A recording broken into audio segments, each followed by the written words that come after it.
그곳은 어떤가요? 얼마나 적막하나요?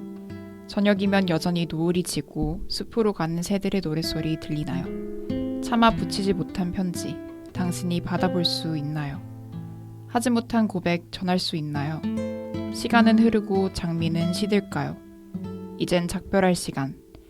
머물고 가는 바람처럼 그림자처럼 오지 않던 약속도 끝내 비밀이던 사랑도 서러운 내 발목에 입맞추는 풀잎 하나. 나를 따라온 작은 발자국에게도 작별을 할 시간. 이제 어둠이 오면 다시 촛불이 켜질까요? 나는 기도합니다. 아무도 눈물을 흘리지 않기를. 내가 얼마나 간절히 사랑했는지 당신이 알아주기를. 여름 한낮의 그 오랜 기다림. 아버지의 얼굴 같은 오래된 골목. 수줍어 돌아앉은 외로운 들국화까지도 내가 얼마나 사랑했는지, 당신의 작은 노랫소리에 얼마나 가슴 뛰었는지. 나는 당신을 축복합니다. 검은 강물을 건너기 전에 내 영혼의 마지막 숨을 다해 나는 꿈꾸기 시작합니다. 어느 햇빛 맑은 아침 깨어나 부심 눈으로 머리맡에 선 당신을 만날 수 있기를. 네, 아네스의 노래라는 이 영화의 OST의 시를 한번 읽어봤는데요. 인사드릴게요. 안녕하세요, 여러분. 안녕하세요. 바로 시작하는 줄 몰랐네요. 이상하게 시작을 해보겠네요. 아니요, 잘 들었습니다. 바로 시작해도 되죠. 네. 아, 좋아요. 네. 네, 10월의 영화 시로 돌아왔습니다. 저희는 고영인이고요. 저 앞에는 나무님 계시고요. 네. 안녕하세요. 그다음에 동원님 계십니다. 네, 안녕하십니까. 안녕하세요. 조금 어색하게 시로 한번 시작을 해봤어요. 감성적으로 가을이니까요. 가을이죠 벌써. 그죠? 9월 달에는 그래도 좀 더웠던 것 같은데 그죠. 진짜 추워졌어요. 그죠? 갑자기 추워졌어요. 네. 또 시를 읽기 좋은 계절이라고도 하더라고요. 저는 사실 시를 막 읽는 편은 아닌데. 아, 진짜요? 네. 영화 제목이 시다 보니까 이렇게 시작하면 좋을 것 같아요. 여러분은 시를 좋아하신지 아니면 시랑 친하신지 그거 궁금합니다. 동원님은 어떠세요? 저는 시를 그래도 나름 좋아하는 편인 것 같아요. 네. 시 선물로 주고받는 거 되게 좋아하고. 음. 근데 문제점은 시를 좋아하지만 기억을 못합니다. 아, 외우질 못해요. 맞아요. 그냥 너무 이제 길기도 하고. 맞아요. 그래서 그냥 제목만 외우고 있는데 최근에 꽂힌 제목이 하나가 있는데 그 박준 시인의 너의 이름을 지어다가 며칠을 먹었다. 그 되게 제목이 마음에 들더라고요. 네네네. 그 되게 뭔가 낭만적이잖아요. 네. 그런 제목을 좋아하고 그런 의미에서 시를 좀 좋아하는 편인 것 같습니다. 이름을 지어다 며칠을 먹었다는 게 되게 상상이 가는 것 같아요. 그죠. 내가 이 사람을 오랫동안 생각을 했다 이런 말을 되게 낭만적으로 쓴 표현이잖아요. 그러니까요. 네, 저는 이거 생각하니까 한강 시인의 한강 작가의 서랍을 저녁을 서랍인가? 서랍에 저녁을 넣어도 네네 그게 생각이 나네요. 네, 나무님은 시를 좀 좋아하시는 편인가요?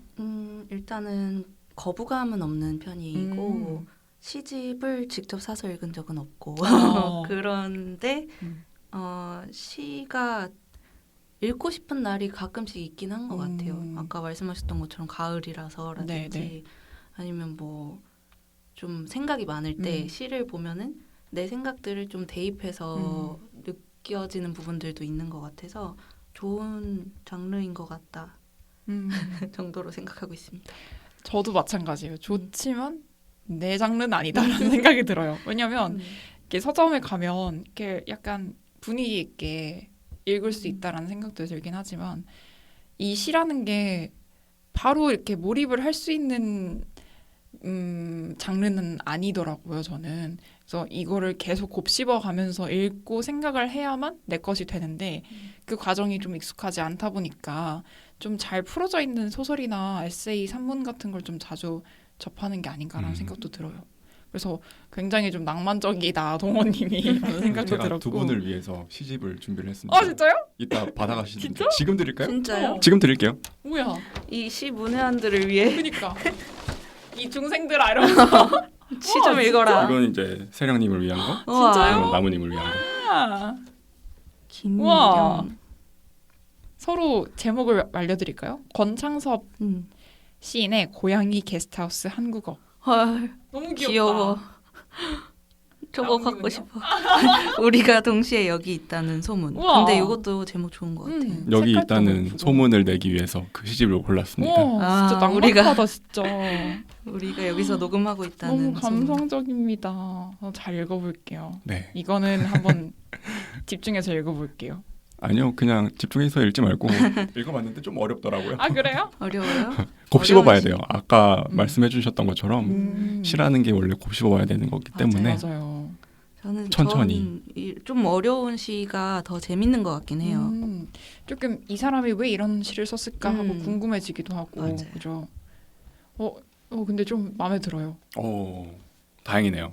이거 혹시 우리를 생각하면서 고르신 건가요? 네, 읽어보셨나요? 대충 어... 다는 못 읽었고 어. 이거 좀 감동인데. 좀 감동이다. 그죠? 감사합니다. 두 분을 위해서 아, 또 뜻깊은 자리지 않습니까? 뭐 왜? 깊은 자리가 됐어요 갑자기. 10월에 시를 한다니. 아, 그죠. 그쵸. 네. 맞아요. 너무 웃기다. 감사합니다. 아무튼 네. 나 시집 아, 선물 진짜. 처음 받아요. 근데 우리 너무 집에 귀여워서. 첫 시집이 되겠다. 그러게요. 감사합니다. 이거는 전- 쉬는 시간에 좀 읽어보겠습니다. 그래야겠다. 낭만적인 고영인이네요.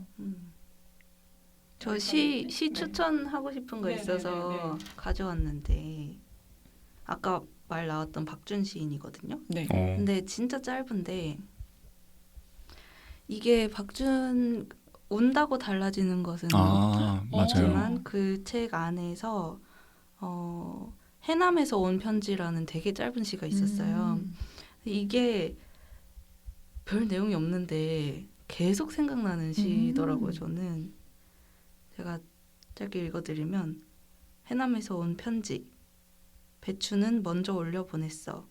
겨울 지나면 너 한번 내려와라. 내가 줄 것은 없고 만나면 한번 안아줄게. 이러고 끝나는 엄청 짧은 시거든요.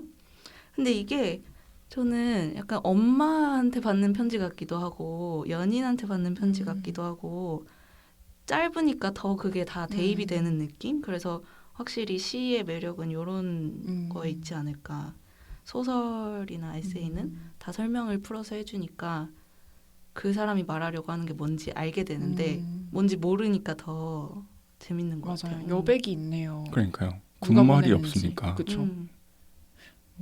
그래서 추천드리고 싶어서 괜찮은데요. 가져왔습니다. 시에 대해서 제가 좀 선입견을 가지고 있을 수도 있겠다는 생각이 드네요. 너무 어렵고 추상적이고 좀 그들만의 이야기를 한다라는 생각을 했었는데 아닐 수도 있겠다는 생각이 들어요. 이렇게 쉬운 그리고 이해가 바로 되는 시부터 시작해도 재밌겠다는 생각이 드네요. 이 영화 시도 사실은 이 미자라는 주인공 인물의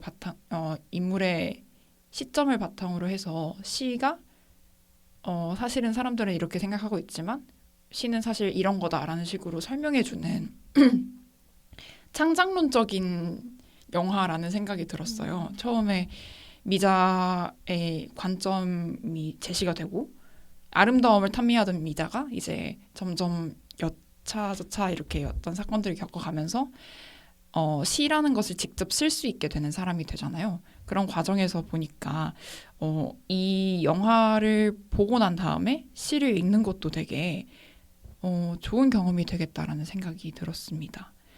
네, 시를 쓰려는 미자라는 인물이 이제 중심이 되다 보니까 미자라는 인물을 먼저 얘기를 하면 좋을 것 같아요. 미자를 여러분이 처음 봤을 때 어떠셨는지가 또 궁금하기도 하네요. 저는 되게 좀 화려하게 옷을 입고 다니잖아요. 그래서 이 스토리상 이런 사건들이 되게 무거운데 이 무거운 사건들이랑은 좀 결이 다른 인물이 아닌가라는 생각이 들어서 처음엔 좀 이질감을 느끼긴 했었거든요. 여러분은 어떠셨나요? 저는 좀 경계선상에 있는 사람이라는 생각이 계속 들었던 게 예술가가 되고 싶으면서도 되게 범인인 사람이고 또 줄거리 상에서 가해자의 측에 서 있으면서도 피해자의 모습을 다 갖추고 있는 그 경계에서 갈팡질팡하는 사람이라고 처음에 느꼈고 그 와중에 되게 결론에 가서는 강한 캐릭터가 되었다 이렇게 생각을 했습니다. 맞아요. 그럼 저도 비슷하게 그래가지고 저는 이 비유를 하자면은 연꽃 같은 사람이라고 생각을 했어요. 사실 현실에 이따 설명을 드려야겠지만은 현실이 마냥 아름답지만은 않잖아요. 네. 근데 이제 미자란 사람은 처음에 이제 아름다움을 찾아다니고 그러는데 이 연꽃이라는 거는 진흙 속에서 그러니까 이제 맑지 않은 더러움 속에서도 꽃을 피우는 사람이기 때문에 뭔가 이제 영화를 다 봤을 때 첫인상도 그랬지만은 미자라는 사람은 살짝 연꽃 같은 사람이구나. 이 사람이 뭐 엉뚱하고 뭐 순진한 면이 있긴 하지만은 오히려 그것이 또 미자를 빛나게 하는 그런 면이 있다고 저는 생각을 했습니다. 맞아요. 저도 좀 비슷했던 것 같아요. 처음에는 되게 무구하다라는 생각이 먼저 들었던 것 같아요. 순진무구 중에서도 더 무구하다라는 생각이 들었던 게 그냥 아무것도 없고 투명한 사람이잖아요. 되게 때에 묻지 않은 사람인데 이 사람이 현실을 직시한 순간 되게 용기 있는 캐릭터로 변한다라는 게 느껴져서 그런 점에서 이 인물이 되게 입체적이다라는 생각이 들었던 것 같아요. 그래서 미자라는 캐릭터를 중심으로 이야기를 풀어 나가서 이 이야기가 재미있었던 것 같고 만약에 뭐 미자의 손자의 입장에서 이야기를 썼다라고 하면 전혀 보고 싶지 않았을 영화인데 미자라는 그렇죠. 인물이 되게 독특했던 것 같긴 해요. 그죠? 그러면 이제 미자의 시점에서 이야기가 진행이 되는데 영화를 보시면서 좀 재밌게 봤던 장면이라던가 아니면 좋았던 대사가 있으면 어떤 장면이 있을까요? 저는 뭐 좋았던 장면? 그러니까 가장 생각나는 장면이 하나 있는데 그 이 시라는 영화에서 최고의 장면은 저는 이제 마지막에 배드민턴을 치는 장면 있잖아요. 전 그 장면이 저는 제가 생각하는 최고의 장면으로 고르고요. 맞아요. 거기 사실 대사가 많지 않아요. 뭐 맞아요. 대사를 해봤자 뭐 맞아요. 뭐가 없는데 그 일상적인 공간에서 배드민턴을 치는 게 저는 왜 이렇게 아련한 감정을 불러일으켰는지 맞아요. 모르겠어요. 저는 그게 되게 많이 생각이 나더라고요. 그리고 그 공기가 왠지 알 것 같은 뭔가 일어날 냄새를 것 알 것 같은. 같은 그런 공기. 그죠. 맞아요, 맞아요. 밤에 저녁에 배드민턴 치는. 그 씬이 마지막 장면에서 배드민턴을 치기도 하는데 그 전에도 한번 치잖아요. 맞아요. 그래서 그 두 개가 병렬되는데 처음에 그 분위기랑 다르다는 걸 느끼잖아요. 그렇죠. 그 손자한테 피자 먹이고 깨끗하게 예, 하고 그다음에 배드민턴을 치는 게 할머니 마음도 좀 알 것 같긴 하더라고요. 이 애를 내 손자인데 점점점 하면서 또 그죠. 해야 할 걸 해야 하는 그런 용기 있는 모습까지 보여줘서 영화가 되게 장면 다 좋았던 것 같아요. 저의 경우에는 두 가지를 뽑을 수 있을 것 같아요. 하나는 살구가 떨어지고 그 피해자의 어머니를 만나러 가는 길에 미자가 이제 치매가 있다 보니까 살구가 떨어진 거에 너무 이제 집중을 해서 살구의 그 하강의 이미지에 대해서 막 설명을 해요. 이 살구가 자기 삶을 끝내고 다른 삶을 살기 위해서 희생을 했다라는 식으로 얘기를 하는데 사실 피해자의 어머니는 자신의 딸이 투신해서 죽은 걸 알고 있는 상황인지라 그것에 대해서 100% 공감을 하거나 이해를 할 수 있는 입장이 아니잖아요. 근데 그런 입장에서 사람이 되게 보는 사람이 되게 불안해지는 그런 긴장감을 주는 신이어서 어떻게 이런 감정을 잘 표현할 수 있지라는 생각이 들어서 되게 놀라웠고 두 번째는 또 신 스틸러죠. 김용탁 시인이 나오시는데 생각보다 연기를 되게 잘하시고 그죠? 그리고 나중에 한 시인 한 분이 더 나오시잖아요. 맞아요. 후배 시인이 나오시는데 그분도 시인이시래요. 원래 황명승 시인이시라고 하더라고요. 근데 연기를 너무 잘하셔가지고 이창동 감독이 되게 중간중간 이렇게 위트 있는 요소들을 넣는 사람이구나라는 생각도 들었던 것 같아요. 나무님은 어떤 신이 좋으셨나요? 저는 방금 세령님 말씀하셨던 그 살구 떨어지는 그 장면에서 바로 그 다음 장면이 그 피해자 어머니한테 막 별 상관없는 이야기를 막 하다가 딱 깨닫는 표정이 있어요. 그거를 맞아. 할머니가 미자가 순간 자기가 뭐 어떤 짓을 했는지를 깨닫고 되게 자괴감을 느끼는 표정이 있는데 그 장면에서 연기가 진짜 멋있죠. 네. 대단했다는 생각이 들어서 생각이 계속 나더라고요. 그 미자 역할을 맡으셨던 배우가 윤정희 맞나요? 네, 맞습니다. 맞아요. 윤정희 네. 배우신데 한 은퇴를 하시고 한 15년 동안 작품 활동을 안 하시다가 맞아요. 이제 이창동 감독의 러브콜을 받고 이제 출연을 하셨다고 하더라고요. 근데 또 비하인드를 들어보면 윤정희 배우의 본명이 미자라고 하더라고요. 그래서 인터뷰를 보니까 저희 남편이요. 저랑 닮은 점이 많다고 하더라고요. 제가 또 미자거든요. 이렇게 얘기를 하셔가지고 우와 몰랐네요. 재밌다. 그렇게 생각했던 것 같아요. 보면 볼수록 또 재밌는 이야기들이 많은 영화였던 것 같습니다. 또 이창동 감독이 이 영화는 사실 상업성을 생각하지 않고 만들었다고 할 만큼 메시지가 되게 날카로운 작품이라고 생각이 되는데 또 영화를 보다가 생각나는 다른 영화들이 있을 것 같아요. 여러분들은 어떤 영화가 생각나셨는지도 또 궁금하네요. 사실 그 영화에서 시라는 어떤 문학적인 매체가 나오는 경우 되게 많잖아요. 맞아요. 시인을 다룬 영화도 있고 전 그런 점에서 이제 짐 자무시 감독의 패터슨이라는 영화가 되게 많이 생각이 났었는데요. 어떤 영화죠? 패터슨에 사는 패터슨이라는 시인이 시를 쓰는 내용입니다. 월화수목금토일. 간단하게 깔끔하네요. 네.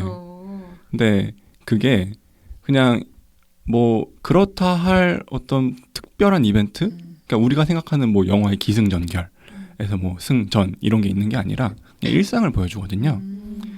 이제 이거와 관련해 가지고 이제 미국의 소설가 중에 필립 로스라는 사람이 이런 말을 했어요. 이제 아마추어는 영감을 찾으러 다닌다. 하지만 우리는 그냥 일을 한다.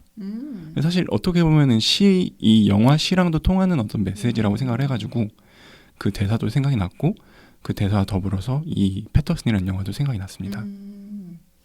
또 무라카미 하루키도 생각나는 것 같아요. 하루키는 그냥 글을 쓰잖아요. 그냥 정해진 시간에 달리기를 하고 정해진 시간에 글을 쓰고 하는 그런 직업인으로서의 글쓰기를 하는 사람도 생각이 나는 영화인 것 같아요. 영화는 따로 생각이 나진 않지만 저는 이 영화를 보고 하루키가 생각났습니다. 네. 그 문학에 대한 태도에서 그런 느낌. 맞아요, 맞아요. 저는 영화 중에서는 뭔가 분위기가 벌새라는 영화가 특정할 수 있는 공통점은 못 찾았는데 네. 뭐 OST가 없는 편이고 되게 현실의 이야기 같은 느낌을 강하게 줘가지고 그런지 몰라도 벌새랑 좀 비슷한 분위기가 났다는 생각이 들었고 그리고 이제 내용 관련해서는 죽여주는 여자라고 한국 영화 중에 우와. 그런 영화가 있는데 조금 볼 때마다 항상 이 영화랑 시를 좀 비교하게 되더라고요. 저는 아무래도 또 할머니 여성 캐릭터가 주인공인 영화기도 하고 되게 좀 어려운 문제를 다루고 있어요. 둘 다. 맞아요, 그리고 맞아요. 성적인 그 60대 이상의 성생활 뭐 이런 거에 대한 고민을 해볼 수 있는 그런 문제들이 담겨져 있어서 생각이 났고 근데 두 영화의 그 문제를 끌고 가는 방식은 되게 다르죠. 맞아요. 죽여주는 여자도 되게 파격적인 영화로 기억을 하는데 네. 시도 마찬가지로 시는 되게 처음엔 잔잔하다가 뒤로 갈수록 무게가 되게 크게 실리는 조용하게. 영화죠. 네. 묵직한 항방을 날리는 영화라서 비슷한 듯 하면서도 또 차별점이 있는 것 같습니다. 네, 이렇게 간단하게 영화에 대한 이야기 그리고 우리가 시를 얼마나 잘 알고 있는지에 대해서도 이야기를 나눠봤는데요. 생각보다 일부가 너무 따뜻해져서 따뜻해요? 너무 좋았어요. 저는 선물 받아서 그런가. 선물이 마음을 따뜻하게 마음이 너무 따뜻해졌는데 네, 챕터 2에서는 이제 영화를 좀 깊이 있게 다뤄보는 시간을 가져볼게요. 영화 줄거리랑 또 감독에 대한 이야기도 빠질 수 없겠죠. 이창동 감독의 필모그래피를 이야기를 나눠볼 건데요. 다음 챕터에서 돌아올게요.